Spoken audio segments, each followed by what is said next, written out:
The last several years, I have done some work on my genogram, looking back on my family's history, seeking understanding on the kinds of relationships and stories held there.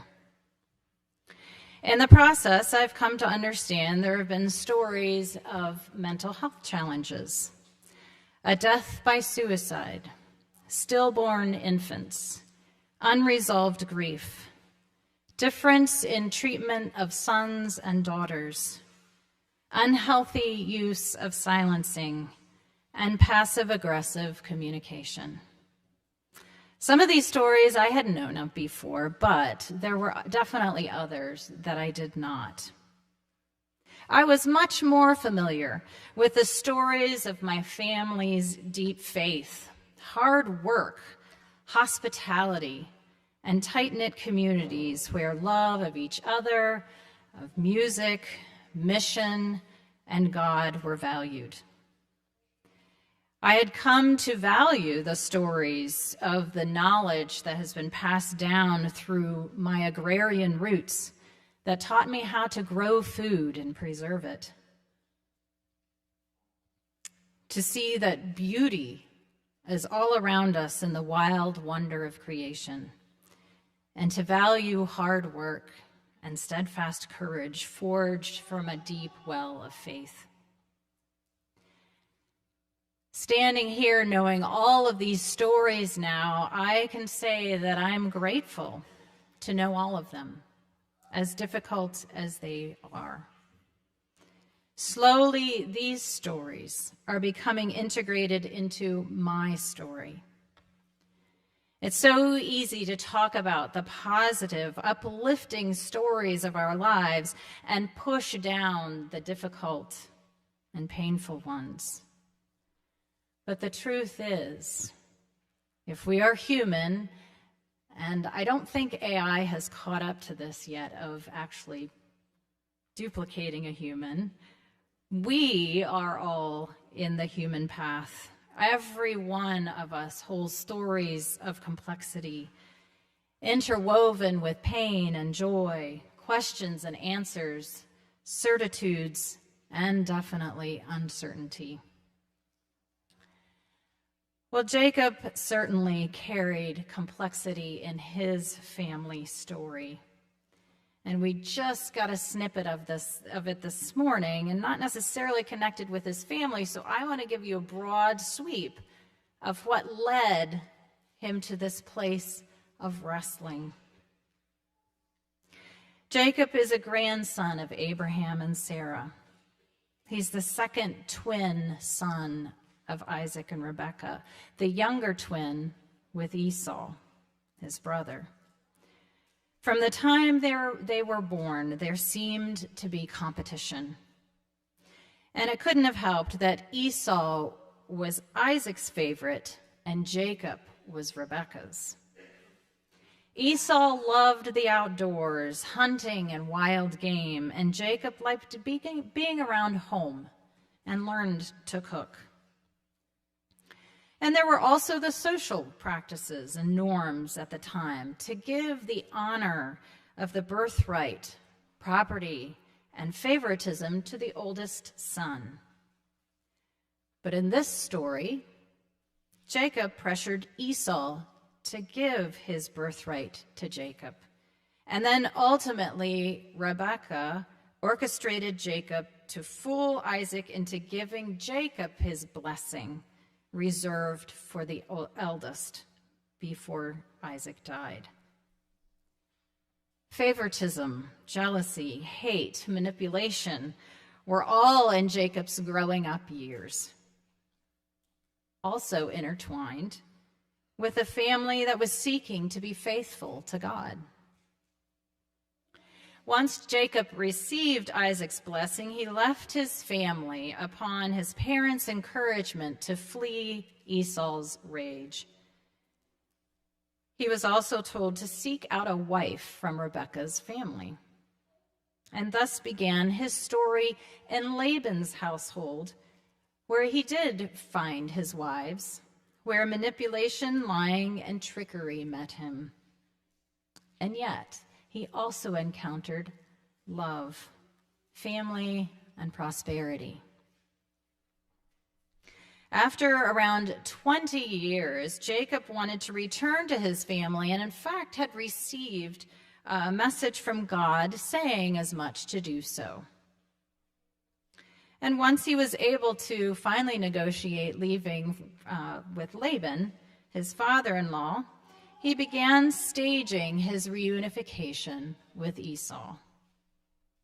Jacob was hoping to win back Esau's favor through extravagant gifts, assuming that Esau continued to hold resentment against him. The night before Jacob was to meet Esau, Jacob wrestled with this man, at the end declaring that he had seen God face to face and demanding a blessing before he would finally let him go. It was as if Jacob finally was trying to come to peace with the different pieces of his past. As dawn was breaking, Jacob did receive his blessing and a new name, Israel. He then continued on to see Esau, still bracing for what reception he would have, and was surprised when instead of rage, Jacob was met with love and forgiveness through Esau's embrace. Michelle von Loon, in a recent book entitled Translating Your Past, Finding Meaning in Family Ancestry, Genetic Clues, and Generational Trauma, says, each time we connect what may seem at first to be disconnected puzzle pieces, we are moving toward wholeness and growing in understanding of who we are and who God is. I liken Jacob's wrestling as a pivotal moment, a puzzle piece in his life where he grew in understanding of who he was. It was in this new space of blessing from the Holy One that he was fully ready to meet Esau, where he was surprised by love, freeing them both from the past rage and hate that held them apart. We also have complex relationships in our families. And not only in our families of origin, but also in our religious and non-religious families. This was a dynamic at play in the story of Jesus meeting the Samaritan woman at the well. Samaritans and Jews had a complex historical relationship. Pat McCloskey, a Franciscan, states it like this: imagine the hatred between Serbs and Muslims in modern Bosnia, the enmity between Catholics and Protestants in Northern Ireland, or the feuding between street gangs in Los Angeles or New York, and you have some idea of the feeling and its causes between Jews and Samaritans in the time of Jesus. Both politics and religion were involved. So it was incredibly significant that Jesus and his disciples were traveling through Samaria instead of around it, as often Jewish travelers did to avoid the people of Samaria. It was also significant that this Samaritan woman arrived at the well around noon, nearing the heat of the day. Maybe she really couldn't get there until then, or more likely, based on the history Jesus shares of hers, she was on the social outcast list and wanted as much as possible to avoid people for the shame and the guilt that met her through people's gazes or actions towards her. That shame that she may have felt is a manipulating force that can find its way into everyone. No one is immune. It has the power to influence relationships and patterns of behavior. Dr. Kurt Thompson, who's a psychiatrist in Northern Virginia, he also worships at Washington Community Fellowship. He wrote a book called The Soul of Shame. He says this: to be human is to be infected with this phenomenon we call shame. We work hard to cover it up, and our coping strategies have become so automatic that we may be completely unaware of its presence and activity. Its power lies in its subtlety and silence. Shame gives us the message that we don't measure up. We aren't cool enough, smart enough, successful enough, good-looking enough, experienced enough.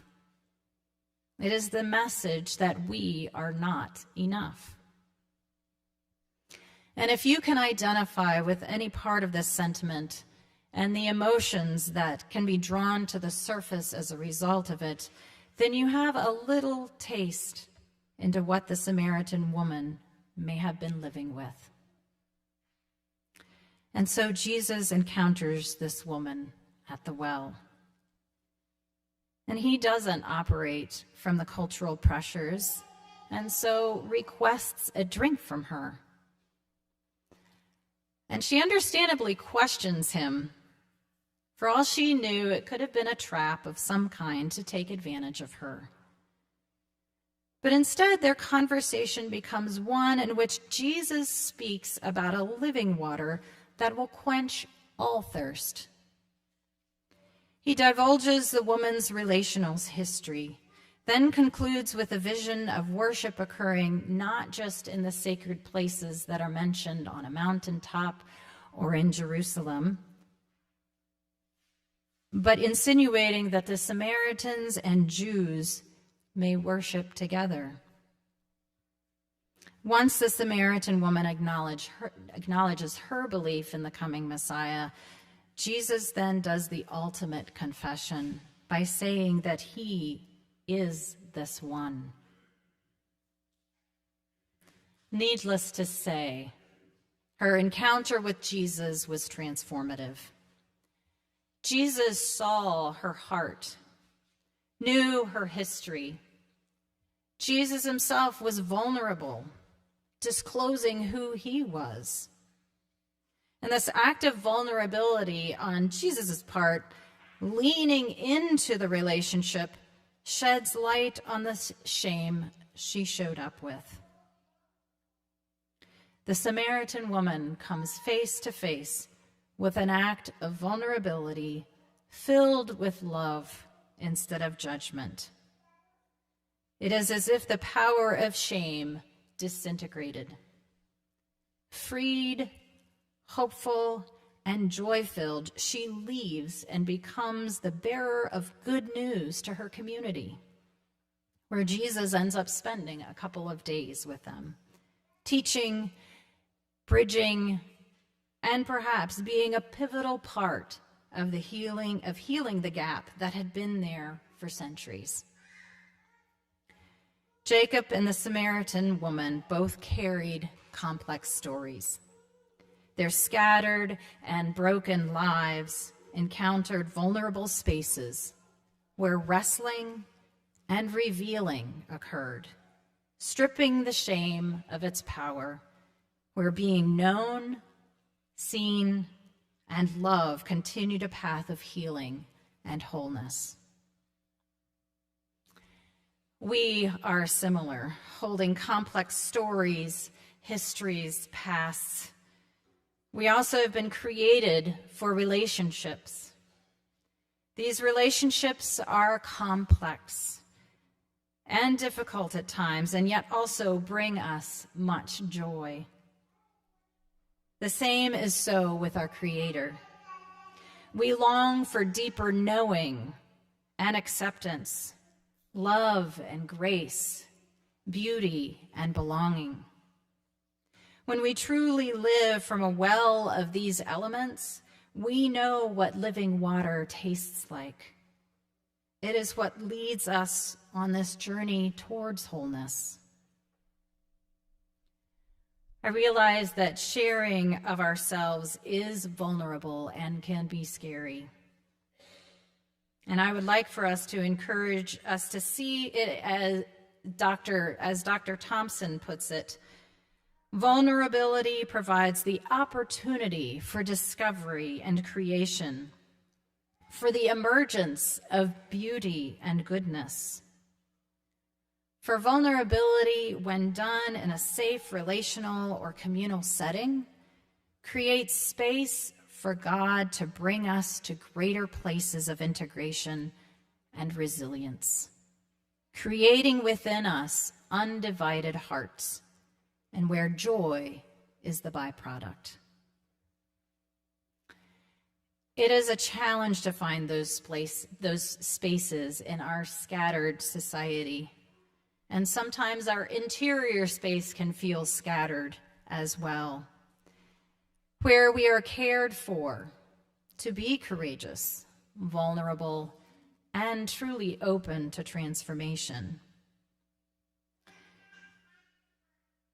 In our society, we do have a healthier acknowledgement of our need for support of counseling, spiritual directors, mentors, or where we can find a group of people that can share the journey together. Every once in a while, we find a group of people that we can journey closely with, and it is a true gift. So if you find yourself longing for a small community of support and sharing, let one of us pastors know. We hope to continue to nurture belonging, whether it is in the form of a small group, a faith formation class, Gestalt pastoral care circles, Guess Who's Coming events, or perhaps you have another idea of how you long to create this space for yourself. Our longings are real. Our stories need care and a place to belong. I offer a closing poem as a prayer for all of our longings, written by John O'Donohue and entitled For Longing. And I invite you to take in these words with your eyes closed, noticing words or phrases that stand out to you, or perhaps a sensation you have in your body that you would like to offer to God in prayer. Blessed be the longing that brought you here and quickens your soul with wonder. May you have the courage to listen to the voice of desire that disturbs you when you have settled for something safe. May you have the wisdom to enter generously into your own unease, to discover the new direction your longing wants you to take. May the forms of your belonging in love, creativity, and friendship be equal to the grandeur and the call of your soul.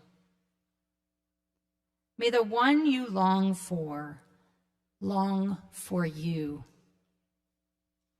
May your dreams gradually reveal the destination of your desire. May a secret providence guide your thought and nurture your feeling.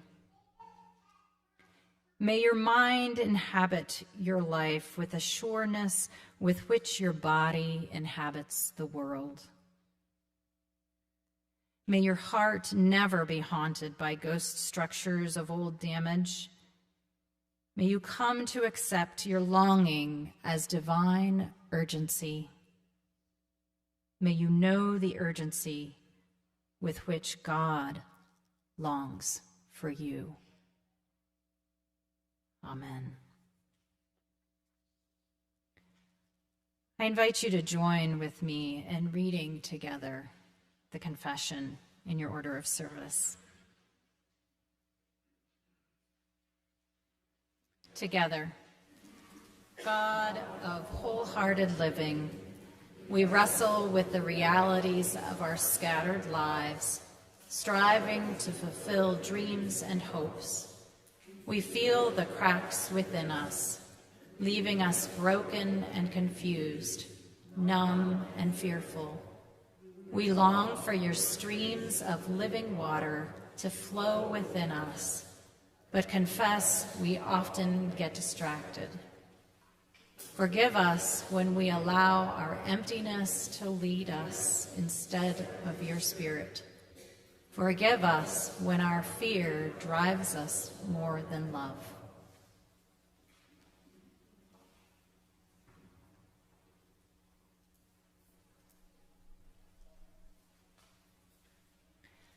We open ourselves step by step to forgiveness, to the stream of life, to the power that transforms our fear, to the love that heals our wounds. Breathe in God's radiant peace that is for all. Amen.